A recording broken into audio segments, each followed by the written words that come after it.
오늘 우리 주신 하나님 말씀 창세기 12장 1절 말씀, 창세기 12장 1절.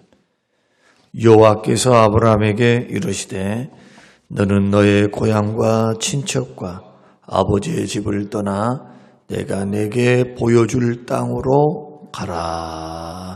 아멘. 고향과 친척과 아버지의 집을 떠나 내가 너에게 보여줄 땅으로 가라.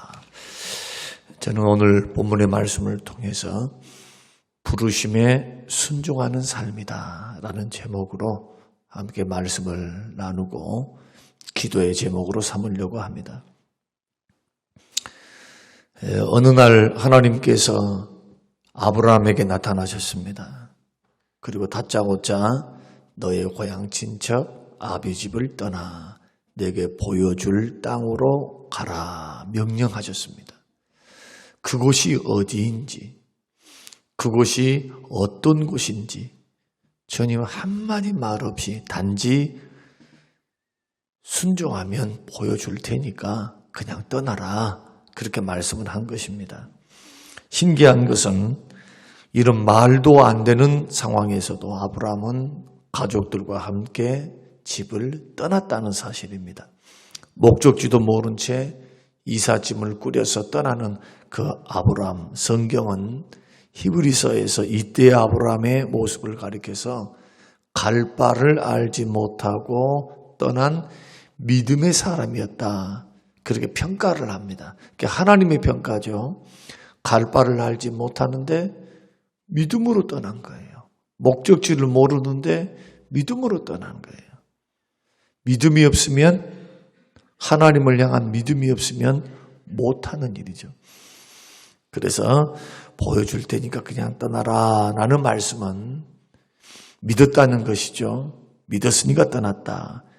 우리는 이 말씀 앞에 아브라함의 순종하는 그 삶을 통해서 약속하시고 말씀하시는 하나님 앞에서 우리는 어떻게 살아야 하는가, 이런 부분들을 우리가 교훈을 받는데 첫 번째로 생각할 것은 하나님이 어떤 분인가 하는 것입니다. 우리에게 말씀하시는 하나님, 우리가 믿고 있는 하나님, 우리를 간섭하시고 보호하시고 인도하시는 그 하나님은 어떤 하나님이신가? 아브라함의 예를 통해서 본다면은 말씀하시는 하나님이에요. 우리에게 말씀하시는 하나님. 하나님은 우리를 인도해 가실 때 그냥 봉사, 문고리 잡는 식으로 인도해 가는 것이 아니고 말씀하시면서 가르치시면서 인도해 가신다는 겁니다. 그런데 그 하나님의 말씀은 구체적이지가 않습니다. 처음에는 구체적이지 않아요. 떠나라, 떠나라. 모세에게도 내가 너를 통해서 구원하겠다. 뭘 가지고 구원할 텐데요? 무기가 있습니까? 어떤 나에게 능력이 있습니까? 어떤 이집트를 이길 수 있는 조짐이 있습니까? 그런 거 전혀 없어요. 하나님은 그냥 너를 통해서 민족을 내가 인도해 내겠다, 그냥 말씀하시는 겁니다. 그런데 그 하나님의 말씀은 왜 신뢰할 만한가 하면 그 하나님은 전능하시기 때문에 그렇습니다. 여러분, 저와 여러분들이 믿음의 길을 걸어갈 때 하나님이 가라 했다면, 그곳으로 가라 했다면은 뭐까지 여러분 이해하셔야 되냐 하면, 이제 성경을 통해서 우리가 보면, 우리가 기도하다가 하나님께서 가라 하면 책임져 주시면서 가라고 하는 거예요. 먹을 것, 입을 것, 쓸 것, 그리고 환경, 하나님께서 이미 열어주실 것을 작정하시고 가라는 겁니다. 무턱대고 네가 가서 개척해라가 아니고 믿음으로 순종하는 그 자리에 하나님이 책임져 주시면서 방향을 제시하시면서 처음에는 약속의 말씀이었지만 순종해서 걸어가다 보면 하나님께서 우리 눈에 보이지는 않지만 하나님께서 성령의 역사를 통해서 우리를 한 걸음 한 걸음 한 걸음 인도해 가세요. 그래서 우리는 부르심에 순종하는 삶, 그 삶을 살기 위해서는 하나님이 어떤 분인가를 알아야만 순종이 돼요. 우리 하나님이 전능하시다, 약속에 신실하시다, 약속하시면 반드시 지키신다. 그런 하나님이신데 그 하나님의 이름이 여호와라는 이름이에요. 그래서 성경에 나타나는 여호와라는 이름은 약속에 신실하신 하나님이다, 그런 뜻입니다. 언약의 하나님이다. 약속하시고 축복을 하세요. 그러면 그 약속에는 반드시 뭘 요구하시느냐? 순종을 기대하시고 요구하신다는 겁니다. 그러니까 하나님을 체험하기 원한 사람, 하나님의 살아계심을 맛보기를 원한 사람은 기도만 하고 있으면 안 돼요. 기도만 하고 있으면. 기도하면서 말씀을 따라서 순종하셔야 돼요. 순종. 그게 요단강이 갈라지고 여리고성이 무너지는 겁니다. 그래서 순종은 대가가 따르죠. 그러죠? 순종은 그냥 되는 게 아니에요. 자기 자신이 부인돼야 됩니다. 조정해야 됩니다. 자기 자신의 생각을 고쳐야 됩니다. 자기 생각을 하나님의 생각에 맞춰야 돼요. 그게 얼마나 힘들어요. 고삐 풀린 망아지처럼 자기 뜻대로 하고 살았는데 내 생각, 내 뜻대로는 안 된다는 거예요. 주님이 말씀하신 그 말씀에 나의 모든 전 인생을 조정해 가야 되니까 얼마나 힘이 들어요? 이것이 경건 훈련인 겁니다. 그래서 우리가 부르심에 순종하는 삶을 살기 위해서는 첫째는 하나님 어떤 하나님인가? 하나님은 말씀하신 하나님이다. 나에게 말씀하신다. 지금도 말씀하신다. 어떻게? 성경을 통해. 목사님의 설교를 통해. 그래서 꿈속에서 봤습니다. 귀에 들렸습니다. 그거 너무 좋아하지 말라요. 그거. 거기에는 마귀의 장난도 있어요. 마귀의 음성도 있고 인간의 음성도 있고 자기가 듣고 싶어하는 자기 감정의 음성도 있어요. 그러니까 그런 거 너무 신뢰하지 마세요. 하나님 말씀, 불변하는 기록된 말씀이 주의 음성입니다. 그러니까 주님의 말씀을 읽어야 돼요. 네. 기도하면서 읽어야죠. 암송해야죠. 그래야 성령께서 그 말씀을 활용하셔서 이것이 레마로 하나님의 음성으로 믿어지고 들려진다는 거예요.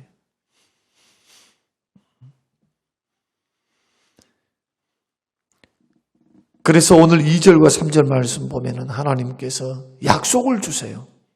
떠나라고 하시면서 약속을 줘. 내가 너로 그 민족을 이루고 내게 복을 주어서 내 이름을 창대케 하고 너는 복의 근원이 된다. 너를 축복하는 자에게 내가 복을 내리고 너를 저주하는 자에게 내가 저주한다. 땅의 모든 족속이 너로 말미암아 복을 얻을 것이다. 다 뭐로 되어 있느냐? 약속으로 되어 있어요. 내가 이렇게 할 테니까 너는 순종해. 나 믿고 따라가. 자꾸 약속하세요. 아브라함에게, 이삭에게, 야곱에게 나타나셔서 믿음이 떨어질라 하면은 주님 뭐라고 말씀합니까? 나타나서 너를 통해서 민족 세워줄게. 너를 통해서 내가 큰 부자가 되게 할게. 너에게 복을 줄게. 나타나셔가지고 계속 그 말해요. 삶과 환경이 힘들어서 도저히 나는 살 수 없는 것 같은 그러한 환경 속에서도 주님 나타나세요. 두려워하지 말라고. 나는 전능하신 하나님이라고 야곱에게 나타날 때 그렇게 나타나셨어요. 두려워하지 말라. 나는 전능의 하나님이다. 언제 나타나셨습니까? 시몬과 레위가 세겜 사람이 그 부족들을 다 죽여버렸을 때, 계획 살인했을 때, 그 주변에 있는 민족들이 공분을 사서 이제는 이 야곱과 이 가족 일행이 죽을 수밖에 없는 상황, 두려움에 떨 수밖에 없는 상황에서 간밤에 주님이 나타나시는 거예요. 전능하신 하나님이다. 너 베델로 올라가라. 여기 있지 말라. 그들이 떠나갈 때 하나님께서 뭘 주십니까? 그 주변 민족들에게 두려움을 주세요. 두려움을. 공격을 못해. 그러니까 하나님의 일하심을 가만히 보는 사람은 헛되게 신앙생활 하지 않습니다. 뭔가 보여주세요. 뭔가 들려주세요. 이런 식으로 신앙생활 안 한단 말이에요. 이미 계시가 완성이 되어 있어요. 이미 할 말 다 하셨어. 주님이 우리에게. 성경을 통해서 뜻을 다 보였어요. 어떻게 믿어야 된다. 어떻게 하면 구원받는다. 하나님은 어떤 분이다. 그러니까 자꾸 다른 것에 목매지 말라는 거예요. 다른 것에. 다른 것에 목매면 넘어져. 방황해. 그래서 말씀을 붙잡으면 방황이 끝나는 거예요. 말씀을 붙잡으면. 그래서 성경은 말씀을 가리켜 성령의 검이라고 말합니다. 마귀에게 있어서는 공격 무기에 싸울 때는, 그러나 이 말씀은 생명의 양식이 되고 우리의 지도가 되고 하나님이 주신 축복의 말씀, 약속의 말씀이 되는 거예요. 그래서 하나님이 어떤 분이신지를 알면 나의 인생을 하나님께 맡길 수 있다. 우리 하나님 어떤 하나님이십니까? 언약에 신실하신 하나님, 복을 주시는 하나님, 어떠한 자에게? 순종하는 자에게. 한 번 하신 약속은 반드시 이루시는 하나님. 믿으셔야 돼. 그래야 목숨 걸고 믿음으로 승부를 걸 수 있어요. 두 번째는 순종했습니다. 반드시 순종의 자리까지 나아가야 돼요. 반드시. 힘들고 어려워도 그 길로 걸어가야 돼. 믿음과 순종은 하나라고 하는데 늘 제가 말씀드렸죠. 믿음 따로 순종 따로가 아니라 믿음과 순종은 동전의 앞면과 뒷면이에요. 믿음은 구원의 근본적인 구원의 유일한 방법이죠. 순종은 구원의 증거입니다. 나 믿음이 있어. 나 구원받았어. 라고 하는 것이 순종이에요. 행위의 열매, 선한 일, 말씀대로 사는 삶. 4절 말씀을 따라 갖고 그랬습니다. 이에 말씀을 따라 갖고 이에 그랬습니다. 뭐 했다는 겁니까? 아브라함이 하나님 말씀을 믿었다는 거예요. 그분을 신뢰했다는 거예요. 그러니까 삶을 결단할 수가 있어요. 삶을. 정든 고향을 떠나서 목적지도 알 수 없는 곳, 목적지도 가르쳐주지 않았으니까 아브라함은 처음부터 마지막까지 뭘 해야 됩니까? 주님만 바라보고 주님만 신뢰하고 주의 음성만 들어야 돼. 왜? 주님이 가르쳐주니까. 하나님께서 한꺼번에 저기다라고 말 안 했으니까 주님이 열어주신 것만큼만 알게 돼요. 그러죠? 열어주신 것만큼. 처음부터 끝까지 신뢰예요, 신뢰. 그 신앙생활에 대한 처음부터 끝까지 믿음이에요, 믿음.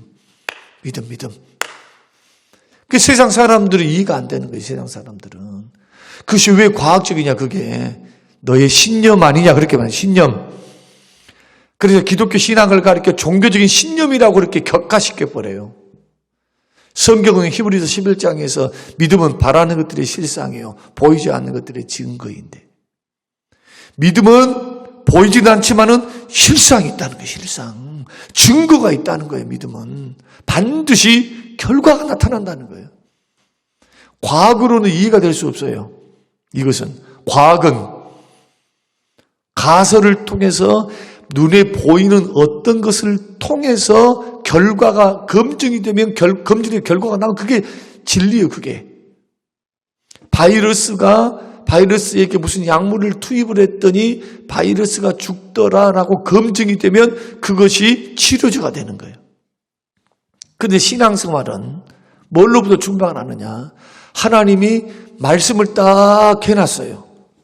그런데 이것은 도저히 내가 생각할 때 이거 될까?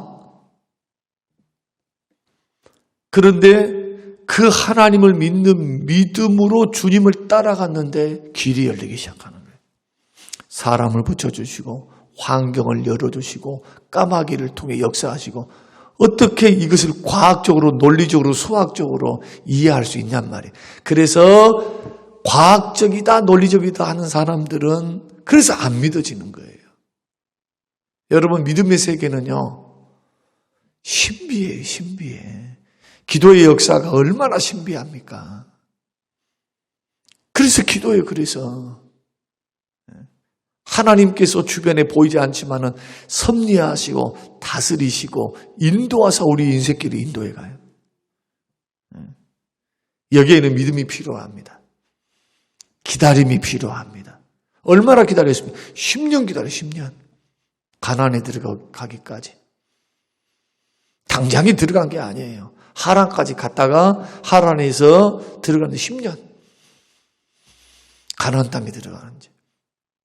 이런 역사적인 배경을 볼 때 우리는 반드시 하나님이 나에게 말씀하시면 그 말씀에 순종해야 살아계신 하나님을 체험할 수가 있어요.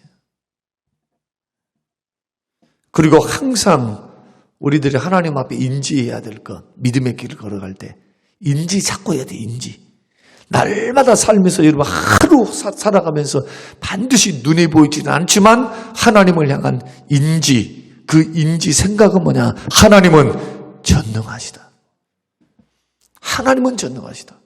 그럼에도 불구하고 하나님은 전능하시다. 내 생각대로 내 뜻대로 무엇인가 이루어지지 아니할 그때에도 하나님은 전능하신 하나님.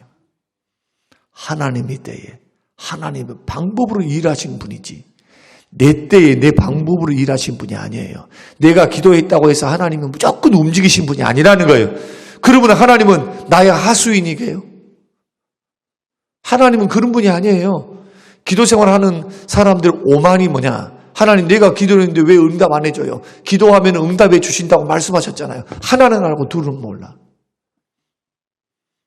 가장 선할 때 하나님이 생각할 때 가장 좋을 때 나에게 가장 유익이 될 때 더 전능하시고 전지하시기 때문에 당장 주면은 이것이 독이 될지도 모르기 때문에 하나님께서는 우리를 연단하시고 하나님은 우리를 형편을 아시기 때문에 하나님은 계획하시고 작정하시고 생각하시고 가장 좋은 때를 바라보며 응답을 하시는 거예요. 이런 하나님을 이렇게 믿어가야지. 철딱성이 없는 신앙처럼 나 하나님이 있는가 없는가 지금 내가 증명해 보여줄게. 하나님 없어야? 사람들 앞에 다 모아놓고 하나님이 가짜이고 사람들이 만들어낸 미지의 신임을 내가 증명해 줄게. 자, 지금부터 잘 들어봐봐라. 성경에 보면은 기도하면 응답해 준다고 했다.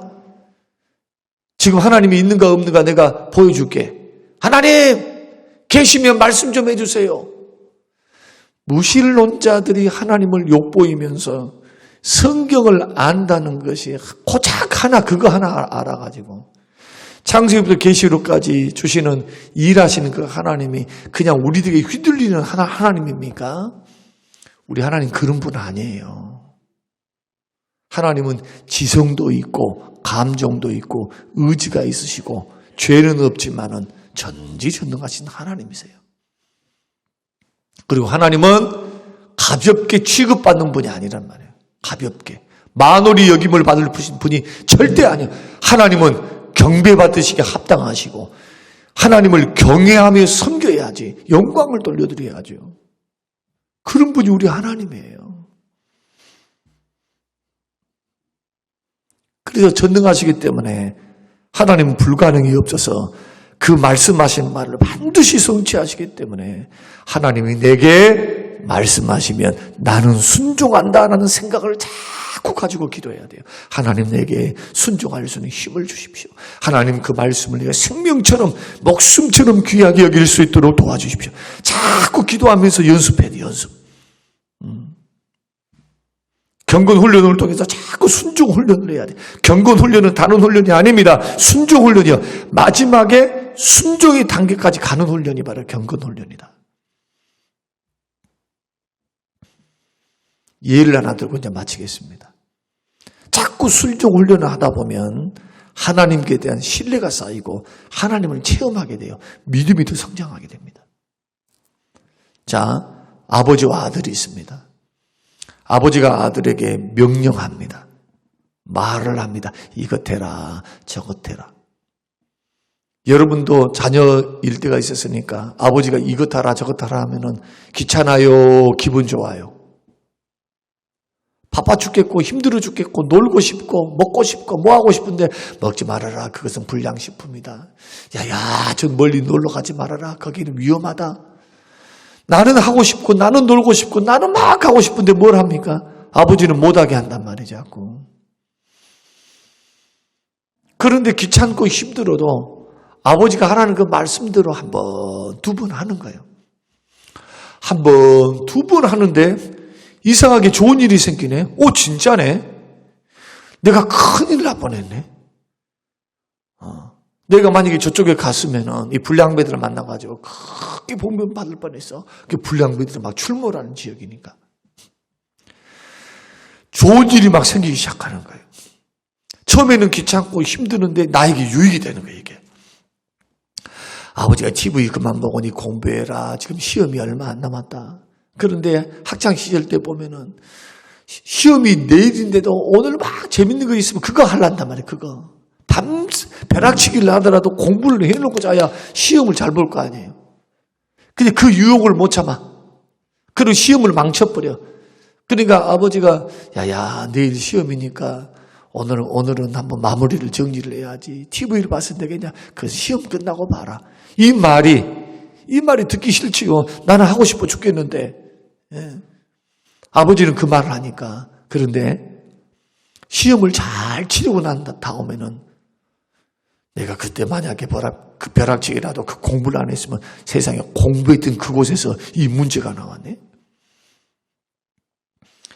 이렇게 한 번, 두 번 좋은 경험이 쌓이기 시작하면 아버지에 대한 신뢰가 쌓이죠. 이 신뢰는 아들로 하여금 즐거운 마음으로 아버지의 말씀을 순종할 수 있는 계기가 되는 거예요. 아버지의 말씀은 손해볼 것이 없구나.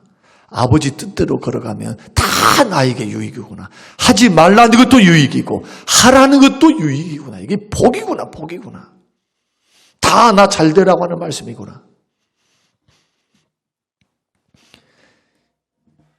하나님을 믿어갈 때는요, 이렇게 믿어가야 돼요. 그래야 신앙과 삶이 성장을 해요. 순종을 심었으니까 미래에 거둘 것이 있어. 그런데 뭐 순종은 무슨 순종이야? 그냥 듣고 잊어버려. 하나님 말씀은 가볍게 여겨. 귀뚱으로 여겨. 한 귀로 듣다 한 귀로 휙 해버려. 차라리 10개를 듣는 것보다 한 개를 듣고 한 개를 순종하는 것이 더 복됩니다. 그 결과가 일어나기 때문에. 그래서 믿음의 길을 걸어갈 때는 하나님께서 말씀하시면 반드시 순종하며 축복을 받아요. 그것은 그때가 언제인지는 우리는 몰라요. 그러나 반드시 하나님 우리 인생을 통해서 보상하시고 순종의 축복을 허락하시며 고난과 연단이 그 길에 있지만 귀찮고 힘든 일이 있지만 하나님을 상대로 믿음으로 주를 신뢰함으로 순종함으로 걸어가는 그 인생은 반드시 길이 열려요. 길이. 그러나 하나님 말씀을 귀뚱으로 여기고 내 뜻대로 자행자지하면서 내가 하고 싶은 대로 내 감정대로 내 생각대로 내 판단대로 살아가면 주님과 관계가 없는 거예요. 이것은 주님이 계산할 수 있는 시간이 아니고 날이 아니라 이게. 그래서 에베소서 6장은 세월을 아끼라, 기회를 아끼라. 때가 악하다. 하나님이 주신 기회, 섬길 수 있는 기회, 순종할 수 있는 기회, 기도할 수 있는 기회. 때가 악하니까 세상의 죄악의 깊은 잠에 빠져서 시험에 허덕이면서 그 속에서 허우적거리고 있을 때가 아니라는 거예요. 기회 붙잡아라는 기회, 축복받을 수 있는 기회, 의뢰받을 수 있는 기회, 주를 섬길 수 있는 기회, 주와 함께 동행할 수 있는 기회. 이런 사람이 지혜로운 사람이에요. 이런 사람. 그래서 오직 술 취하지 말고 오직 성령으로 충만받으라. 오늘 이 말씀을 우리가 기억하면서 하나님은 언제나 우리에게 말씀하신 분이다. 근데 말씀하신 하나님은 여호와 하나님, 약속하시는 하나님이시다. 약속하신 그 하나님 말씀에 순종하면 복된 길이 열린다. 근데 그 하나님은 전능하시다. 약속한 바를 반드시 이루신다. 그러므로 그분에게 인생을 맡길 수 있다. 믿음으로 승부를 걸 수 있다. 믿음은 보이지 않아도 실상이다. 보이지 않는 것의 증거다. 그 믿음을 보시고 하나님은 결과를 만들어내시는데 믿음에는 반드시 순종이 따라가야 한다. 그래야 신앙의 완성을 이룰 수 있어요. 오늘 저와 여러분이 이러한 성경의 메커니즘, 성경이 말씀하는 가르치심 앞에 여러분들이 끝까지 완주하셔서 복된 인생이 되시기를 바라고, 하나님 이제는 귀로만 듣지 말고 하나님을 체험하면서 역사하신 하나님, 도우신 하나님, 복주신 하나님, 응답하신 하나님을 만나가시는 저와 여러분이 되시기를 주님의 이름으로 축원합니다. 고마우신 하나님 아버지, 새벽마다 생명의 말씀을 주시고 우리 영혼을 일깨우사 보게 하시고 듣게 하시오니 고맙고 감사합니다. 하나님 아버지, 우리 믿음이 자라가게 하시되 우리 믿음이 순종하는 믿음, 들었던 말씀을 삶으로 가져갈 수 있도록, 삶에 적용할 수 있도록 힘들지만은 훈련되게 하셔서 순종이 습관이 되게 하시고 순종이 우리의 인격이 되게 하여 주시옵소서. 감사드리며 예수님 이름으로 기도합니다. 아멘.